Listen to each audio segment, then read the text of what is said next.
अखलाक इंसानियत में फलाह बहबूद का दर्ज देता है, लेकिन आज का इंसान एक दूसरे की जान लेने पे तुला है। जहां देखो वहां पर नाहक लोगों का खून बहाया जा रहा है। इरशाद पाक है कि एक इंसान का कत्ल सारी इंसानियत का कत्ल है, लेकिन यहां तो दर्जनों अफराद को रोजाना मौत के घाट उतार दिया जाता है। जहां देखो वहां पे लाशों का अंबार लगा है। ऐसा लगता है कि एक बार फिर हम दौरे जहालत में आ गए।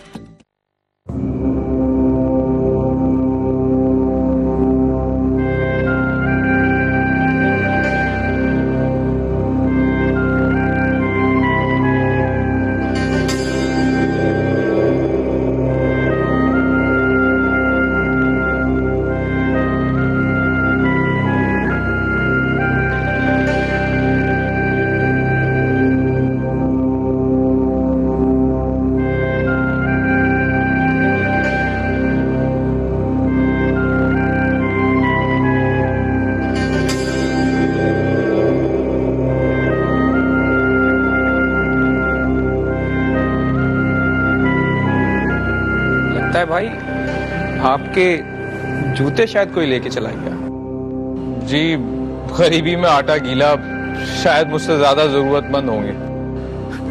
तो क्या आप घर नंगे पांव जाएंगे? जाहिर है, नजर तो अब यही आ रहा है। इतनी सारी चप्पलें पड़ी हुई हैं, कोई भी अपने नाप की चप्पल पहन ले।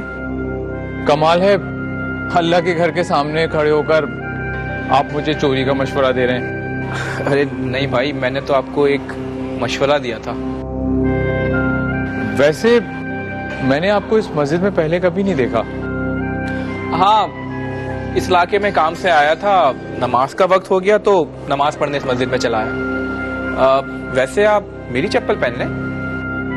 मगर आप तो इस इलाके के नहीं है, फिर अपने घर नंगे पांव कैसे जाएंगे? अरे इसे इत्तेफाक कह लें कि नमाज से कुछ देर पहले मैंने वो कोने पे खान साहब की दुकान से नए जूते खरीदे अपने लिए, तो मैं वो यूज कर लूंगा। लेकिन मैं तो आपको जानता भी नहीं और ना ही मेरा आपसे कोई रिश्ता है।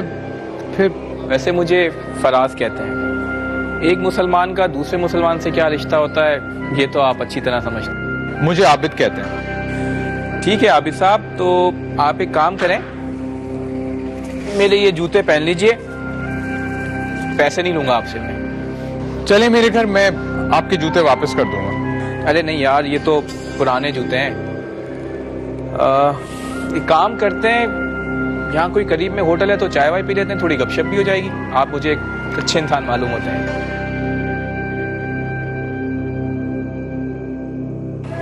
वैसे आप यहाँ कहीं करीब में ही रहते हैं? जी, मैं यहाँ करीब में ही रहता हूँ।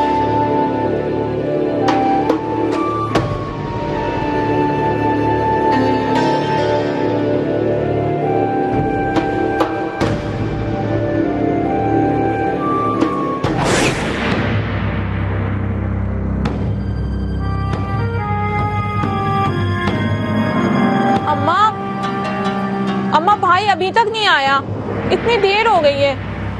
मुझे लगता है आज कोई काम मिल गया होगा।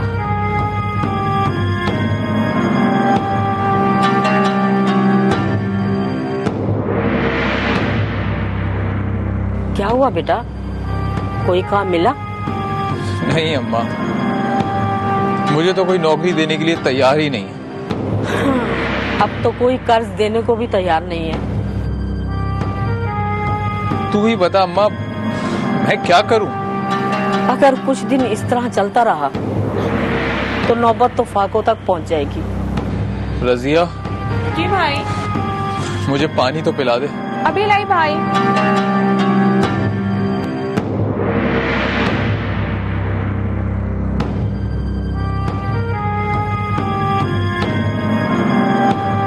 मुझे तो रजिया की फिक्र लगी हुई है, कैसे करूंगी मैं इसके हाथ पीले।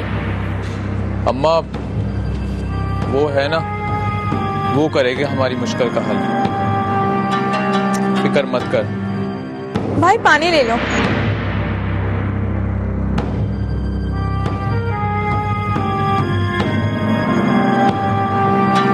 मैं कब तक टालती रहूंगी? अब की बार तो रजिया के ससुराल वालों ने साफ साफ कह दिया है, शादी की तारीख अगर आगे कर दी तो रिश्ता खत्म कर देंगे। अम्मा देखना, हमारे दिन भी बदलेंगे। और फिर मैं अपनी बहन की शादी बड़े धूमधाम से करूंगा। बेटा, तुम्हारे नाजुक कंधों पर हम माँ बेटी बोझ बनकर रह गए। देखना, तुम्हें जन्नत जरूर मिलेगी। नहीं माँ, मेरी जन्नत तो तुम हो। अच्छा ठीक है, तुम हाथ मुंह धो लो, मैं खाना लगवाती हूँ। अम्मा, मुझे पता है तुमने और रजिया ने तो खाना खाया ही नहीं होगा। नहीं नहीं बेटा, हमने खा लिया है। अम्मा, मैं तेरा बेटा हूँ, उससे झूठ ना बोला कर। रजिया, जी अम्मा, जाओ भाई के लिए खाना लेके आओ। अभी लाती हूँ खाना। जाओ, तुम भी हाथ मुंह धो लो, अभी खाना लेके आ रही है।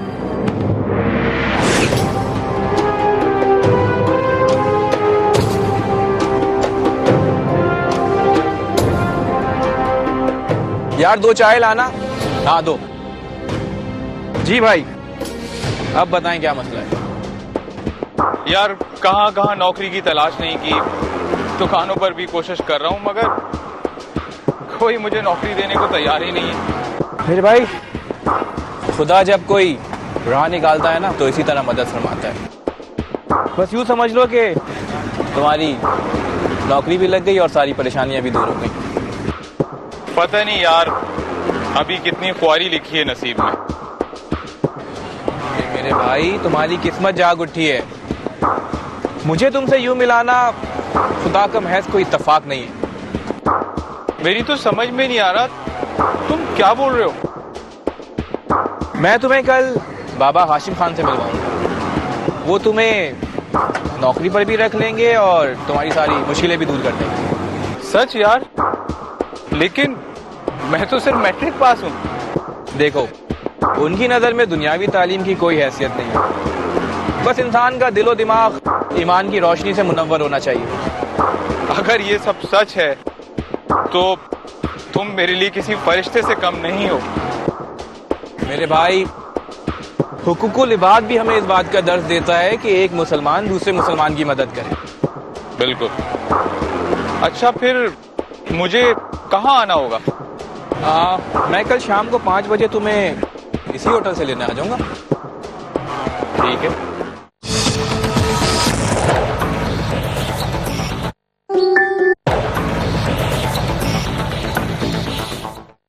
आबिद ने फराज की इस खूबसूरत और हसीन मुलाकात को खुदा का दिया जाना। जब वो रात को अपनी चारपाई पे लेटा तो नींद उसकी आंखों में कोसों दूर तक नहीं थी। वो सारी रात अपने मुस्तकबिल के ख्वाब बुनता रहा।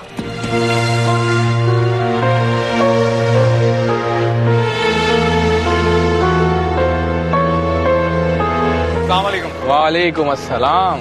फराज भाई, मुझे देर तो नहीं हो गई आने में? अरे नहीं भाई, मैं भी बस बिल्कुल अभी पहुंचा हूँ। चलो बैठे। यार फराज भाई, मुझे नौकरी तो मिल जाएगी। मिल जाएगी क्या मतलब भाई, समझो मिल गई। बैठो बैठो, चलते हैं भी।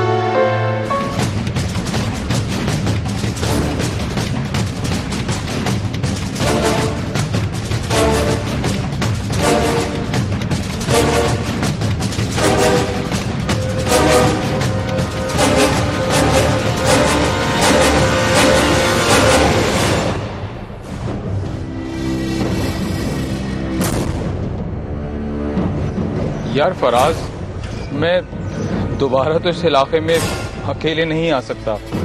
ठीक कह रहे हो यार, तुम तो इन गलियों की भूल भुलैयों में खो जाओगे। वैसे तुम्हारे चेहरे पे इतनी हवाइयाँ क्यों उड़ रही हैं? तुम्हें तो खुश होना चाहिए, आज तुम्हारी नौकरी का पहला दिन है। हाँ यार, मगर ये इलाका मुझे कुछ अजीब सा लग रहा है। इलाके तो सारे एक जैसे ही होते हैं, बस देखने वाले की नजर ही उसे अजीब व गरीब बना देती है। यार मुझे ये बताओ, मुझे काम कहाँ करना होगा? चलो अभी सब पता चल जाएगा। तुम आओ तो सही मेरे साथ जरा। आ जाओ आ जाओ।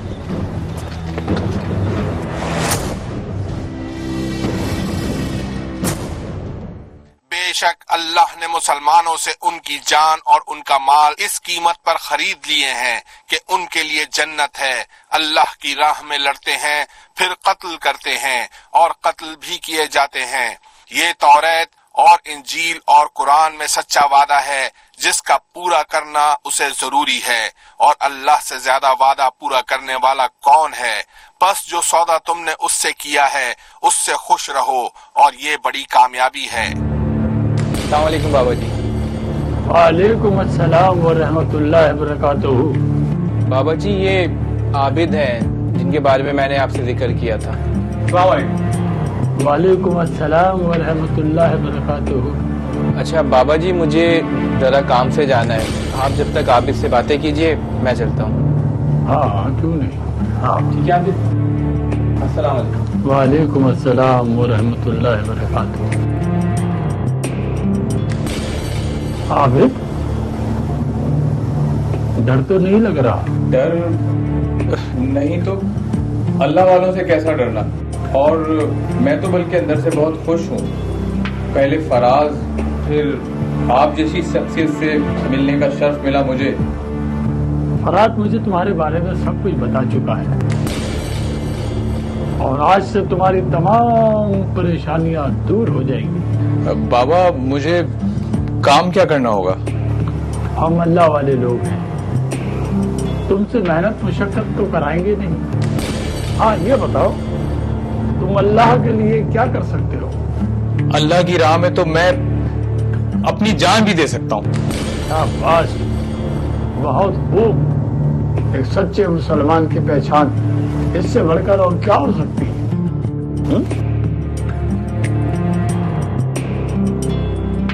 ये लो। बाबा ये क्या है? ये तुम्हारे घर की जरूरियात के लिए दे रहा हूँ। मगर मैंने तो अभी काम भी शुरू नहीं किया। तुमने हमारा दिल जीत लिया है। हमें ऐसे ही नौजवान की जरूरत थी जिसका दिल जज्बा ईमानी से लबरेज हो। ये लो, रख लो।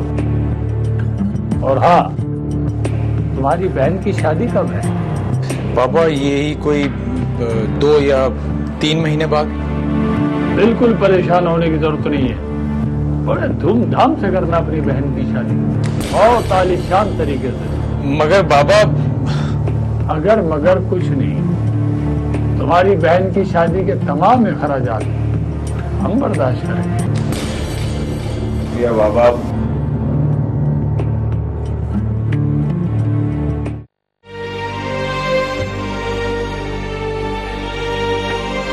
अम्मा आपकी तबीयत कैसी है? मैं तो बहुत खुश हूँ क्योंकि तुम्हें एक अच्छी नौकरी मिल गई है। अम्मा ये सब तेरी दुआओं का नतीजा है। अम्मा भाई अब बड़ा हो गया है, अब तो इसकी जल्दी से शादी करवा दें। पगली, सबसे पहले तेरी शादी होगी, और देखना कैसे धूमधाम से करता हूँ मैं तेरी शादी। वैसे रजिया सही कह रही है, इसकी शादी होने दे। अच्छी सी लड़की ढूंढ के मैं तेरा ब्याह कर दूंगी। नहीं अम्मा, अभी मैं शादी नहीं कर सकता। मुझे अभी बहुत कुछ करना है। मुझसे भी ये काम नहीं होता। बहू आ जाएगी, थोड़ा बहुत मुझे भी तो आराम मिल जाएगा ना। तो अम्मा कोई मासी रख लो काम करने के लिए। रहे झोपड़ियों में और ख्वाब देखे महलों के। बिल्कुल उसी तरह जैसे एक सच्चा आशिक मुसलमान जन्नत में महल के ख्वाब देखता है। बेटा तू तो बहुत बड़ी बड़ी बातें करने लगा है। हाँ अम्मा, जब से उनकी सोबत में गया हूँ दिल में ईमान की ताकत और बढ़ गई है। बेटा मैं तो हर वक्त अल्लाह से दुआ मांगती रहती हूँ, तुझे हर दर्जे पे बुलंदी अता फरमाए। अम्मा मुझे बहुत भूख लग रही है। रजिया जाओ भाई के लिए खाना लेके आओ। अच्छा अम्मा, बस अभी लगाती हूँ खाना। आबिद को घर ले जाने और छोड़ने की जिम्मेदारी फराज की थी। आबिद बाबा हाशिम की सहर अंगेज शख्सियत से पहले ही मुतासिर था। उस पर बाबा हाशिम की दलाइल और ईमानी गुफ्तगू ने तो आबिद को उनका मुरीद बना दिया। अब जो मैं बात करने जा रहा हूं तुम दोनों जरा गौर से सुनो। खबर मिली है कि शहर के किसी इलाके में बड़ी दहशतगर्दी का खतरा है। सर अब ये तो रोज का मामूल बन गया है, पता नहीं कौन सी कुव्वतें इस चीज के पीछे कार फरमा है। जाहिर है बैरूनी कुव्वतों के बगैर ये मुमकिन ही नहीं है। सर हमारा मुल्क कुदरती वसाइल से माला माल है, फिर भी हम तरक्की के दौर में कई मुल्कों से पीछे हैं। यही वजह है कि बैरूनी कुव्वतें हमें तरक्की याफ्ता देखना नहीं चाहती। सर मजहब और लसानियत की बिना पे हम एक दूसरे से लड़वाए जा रहे हैं। यही तो इस मुल्क का अलमिया है और दुश्मन इसी कमजोरी का फायदा उठा रहा है। सर पूरे इलाके में कड़ी निगरानी रखी जाएगी। सर हर आने जाने वाले पे निगरानी सख्त कर देंगे। मुमकिन दहशतगर्दी के पेश नजर हमें अपने आप को हर तरह से महफूज रखना होगा। सर आप इत्मीनान रखें, ऐसा ही होगा। गुड। आबिद, तुम जन्नत में जाने के लिए तैयार हो ना? जी बाबा, सूरह आले इमरान में अल्लाह ने फरमाया, क्या तुमने गुमान कर लिया कि तुम ऐसे ही जन्नत में चले जाओगे? हालांकि हमने अभी ये मालूम नहीं किया कि तुम में से कौन जिहाद करने वाले हैं और कौन सब्र करने वाले हैं। भाई माशाअल्लाह, आबिद आज तुमने मुझे अल्लाह के सामने सुर्खरू कर दिया कि मेरी तरबियत रायगा नहीं गई। जी बाबा, मैं पूरी तरह से तैयार हूँ और हदीस से भी हमें ये सबक मिलता है कि जब जिहाद का हुक्म हो जाए तो फौरन निकल पड़ो। ये सब हम दीन के लिए ही तो कर रहे हैं।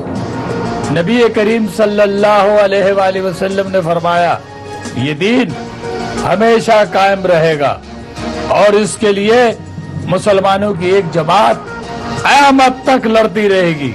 बाबा मुझसे अब और सब्र ना करवाएं, मुझे जल्दी से मिशन पर भेजें ताकि मैं अपनी ये जान का नजराना देकर जन्नत में अपने लिए दरवाजे खुलवा सकूं। आबिद, मुझे तुम्हारी बेचैनी और जुनून का बखूबी अंदाजा है। और हाँ, अपने पीछे जो तुम अपने घर वालों को छोड़कर जा रहे हो, उनके लिए बिल्कुल फिक्रमंद मत होना। जी, उनके लिए तो मेरा अल्लाह ही काफी है। तुम्हारी जन्नत हासिल करने की इस बेताबी ने तो हमारा एतमाद भी जीत लिया। मेरा सामान कहाँ है बाबा? बेटा, मैं तुम्हारे अंदर आज एक सच्चा मोमिन छुपा हुआ देख रहा हूँ। फराज तुम्हें कवर देगा क्योंकि तुमने हमारा भरोसा जीत लिया है। ये लो जैकेट, इसका रिमोट कंट्रोल इसमें मौजूद है।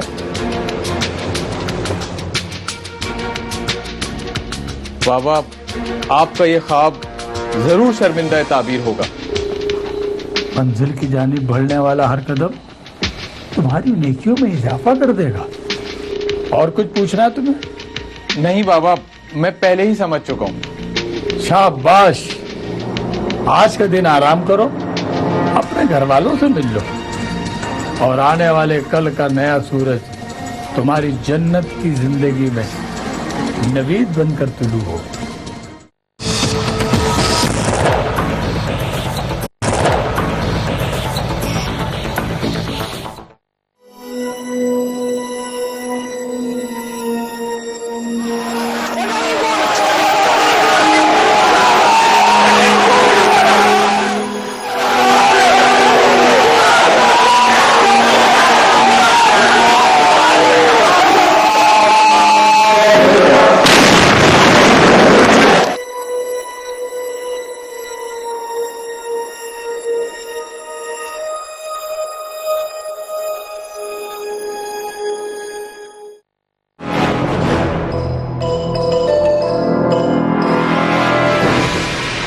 अम्मा मैं जा रहा हूँ। अच्छा बेटा, सब्र करो, मैं आ रही हूँ।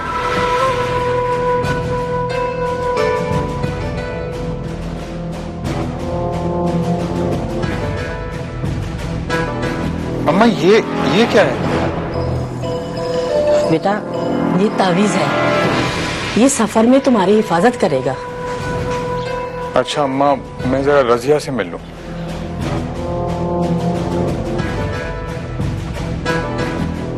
एक इंसान का कत्ल पूरी इंसानियत का कत्ल है।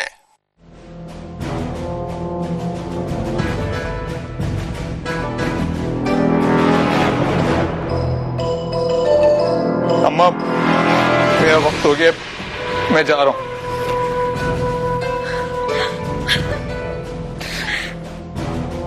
मेरे आंसुओं को संभाल कर रख, तेरी रुखसती के वक्त काम आएंगे। भैया, आप मेरे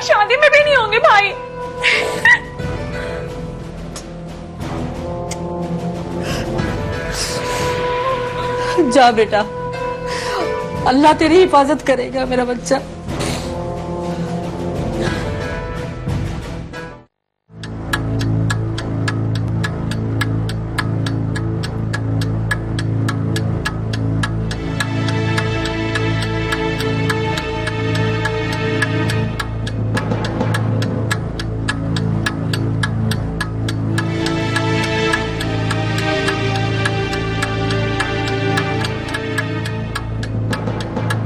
बहुत देर लगा दिया यार बस अम्मा और बहन से आखिरी मुलाकात थी ना, इसलिए देर हो गई आने में।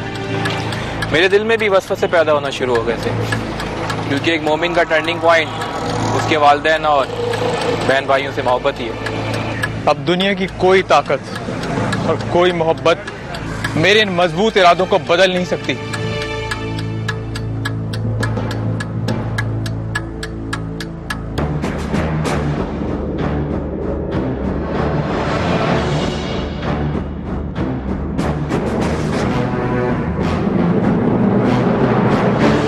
इसको रोको।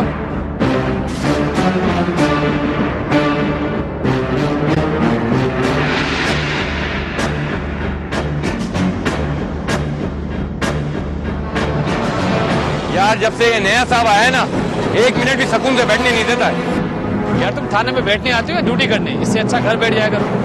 यार अब तुम भी उन साहब की तरह नसीहतें करने नहीं बैठ जाओ। यार तुम्हें तो पता है कि साहब के ऊपर कितना प्रेशर है, आए दिन पेशा भुगतते रहते हैं वो। चलो यार इनको रोकते हैं। चेक करो।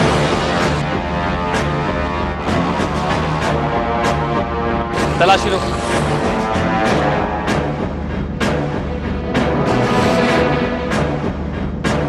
कहाँ जा रहे हो भाई? अल्लाह ने बुलाया, अल्लाह के घर जा रहे हैं। आप लोग पीछे नहीं मालूम? अभी हम ड्यूटी पर हैं, आप लोग जाएं। हम भी अपना फर्जी अदा करने जा रहे हैं। चेक कर लिया? चलो चलो जाओ।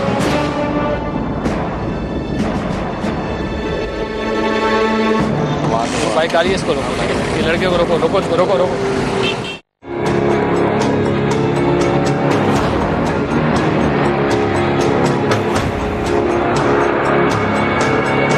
अस्सलाम वालेकुम बाबा। वालेकुम अस्सलाम व रहमतुल्लाहि व बरकातुहू। लो भाई फराज मियां, ये जैकेट आबिद तुझे रिटर्न करो।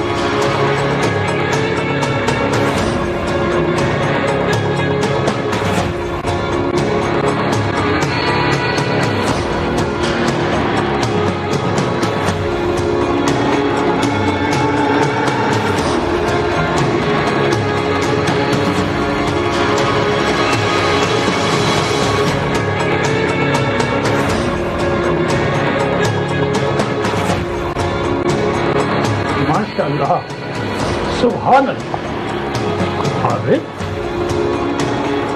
आज तुम्हारे चेहरे पे बहुत नूर आ गया है। जैसे जैसे मेरी मंजिल करीब आ रही है, मुझे सुरूर मिल रहा।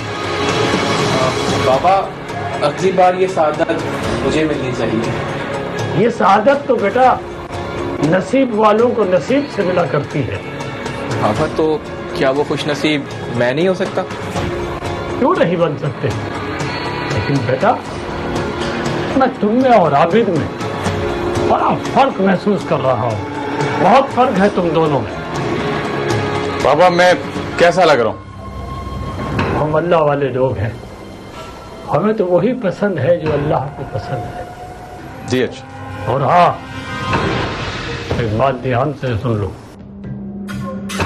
जैकेट में मौजूद रिमोट कंट्रोल का बटन तुम्हारे हाथ में होना चाहिए। और मुझे कुछ ज्यादा बताने की जरूरत तो नहीं, आगे तुम खुद समझदार हो। बाबा दीन की हिफाजत के लिए अगर मुझे ये सादत बार बार मिले तो मैं बार बार खुशी से कबूल कर लूं। सुभान अल्लाह, सुभान अल्लाह। तुम्हारे जज्बात और एहसासात में हमारा दिल खुश करती है। आओ हमारे सीने से लगकर हमारी बच्चों की मचलती हुई तमन्ना को माशाअल्लाह, सुभान अल्लाह। अल्लाह तुम्हारा निगहबान हो। परवरदिगार तुम्हारा तुम दोनों का हानि और नासिर हो। चले जी। अच्छा बाबा। वालेकुम अस्सलाम व रहमतुल्लाहि व बरकातुहू।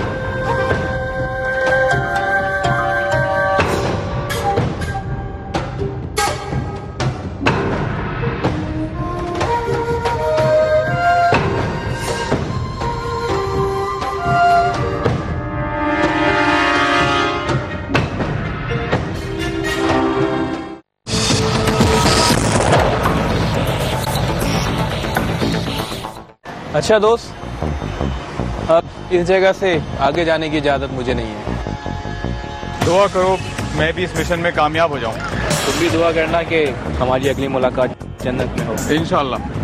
ख्याल रखना।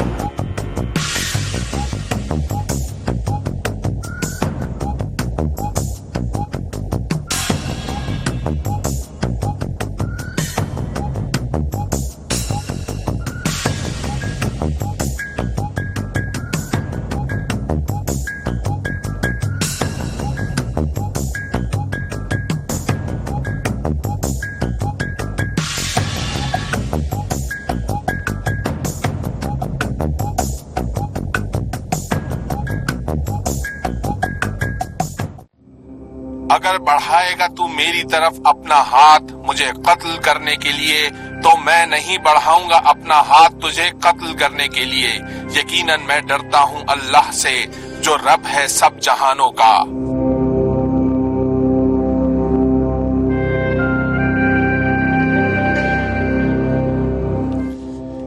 जिसने कत्ल किया किसी इंसान को बगैर उसके कि उसने किसी की जान ली हो या फसाद मचाया हो जमीन में, तो गोया उसने कत्ल कर डाला सब इंसानों को। और जिसने बख्शी जिंदगी एक इंसान को, तो गोया उसने जिंदा किया सब इंसानों को। आबिद, ये तू क्या करने जा रहा है?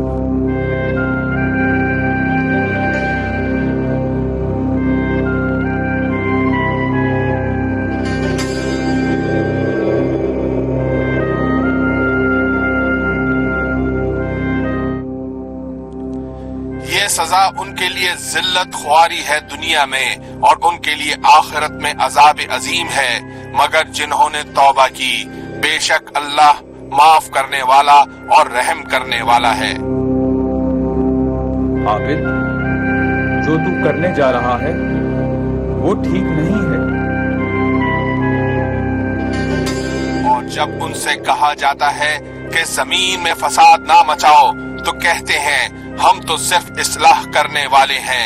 खबरदार, वही फसादी हैं मगर समझते नहीं।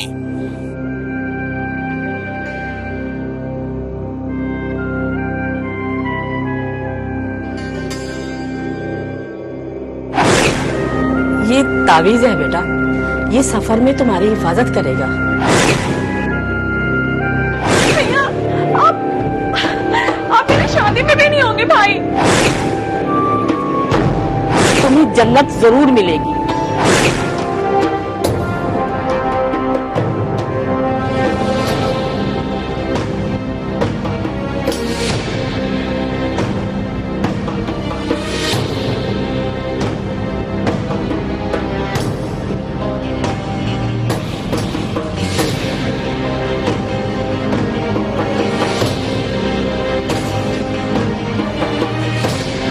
आबिद, आज तेरी जन्नत का दारोमदार तेरे उस अमल पर होगा जिसे तू अंजाम देगा। ये जिहाद नहीं, दहशतगर्दी है। देखना ये है कि आज तू इन बेगुनाह मुसलमानों की जान लेगा या तू उनकी जान बचाएगा।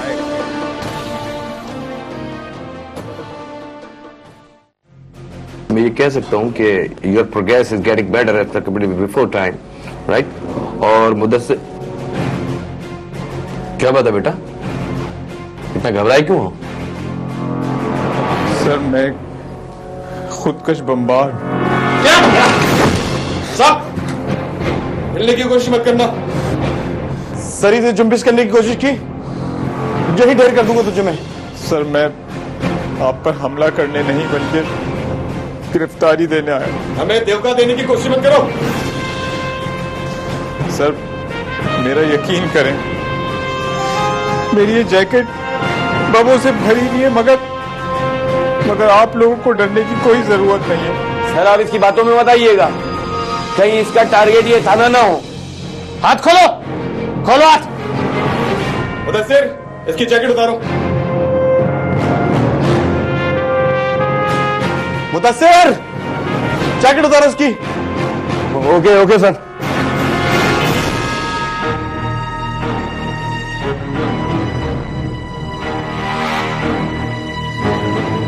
इसे फौरन बम डिस्पोजल स्क्वाड के पास भेजो ताकि इसे नकारा बनाया जा सके। फौरन जाओ। तुम सचमुच गिरफ्तारी देने आए थे? जी सर। क्यों? सर आज मेरा जमीर जाग गया है। जो मैं करने जा रहा था सर, अगर वो हो जाता तो हजारों बेगुनाह मुसलमानों का खून मेरे से आज। बैठो तुम, बैठो यहाँ पर। बैठो नदीम, बताओ अब तफसील, क्या कहना चाहते हो तुम?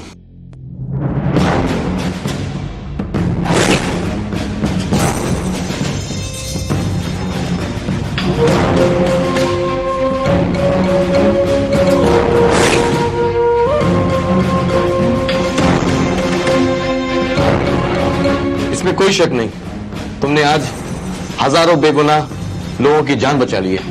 मैं इस मुल्क और कौम का मुझे इसकी सजा मिलनी चाहिए सर। ऐसे मुजरिम को तो लोग नफरत की निगाह से देखते हैं। नहीं मुदस्सिर, हमें मुजरिम से नहीं जुर्म से नफरत करनी चाहिए, क्योंकि इंसान खुद मुजरिम नहीं बनता, उसके हालात उसे मुजरिम बना देते हैं। तुमने जो कारनामा सरंजाम दिया है वो काबिले तारीफ है, काबिले नफरत नहीं।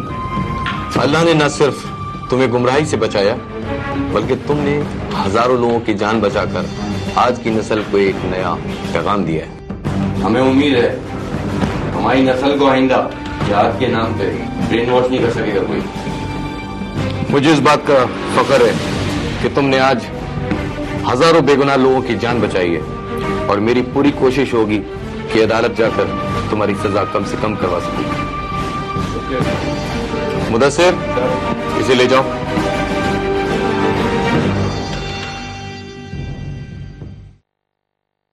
देखा नाज़रीन, किस तरह ये दहशतगर्द अनासिर मजहब और जहाद के नाम पे नौजवान नस्लों का ब्रेन वॉश करके इन्हें अपने मकसद के लिए इस्तेमाल करते हैं। अब वक्त आ गया है बेदार होने का। हमें अपने इर्द गिर्द ऐसे लोगों पे कड़ी नजर रखनी होगी। हमें अपनी नौजवान नस्ल के जहनों में मजहबी शऊर पैदा करना होगा। इन्हें गुमराही के समंदर में डूबने से बचाना होगा। हमारी आज की कहानी के पीछे सैकड़ों मुसलमानों की जानें बचाकर इस शख्स ने जिहाद किया। अगले हफ्ते फिर हाजिर होंगे किसी नई कहानी के साथ। तब तक के लिए अपने मेजबान शहरी को इजाजत दीजिए। अल्लाह ने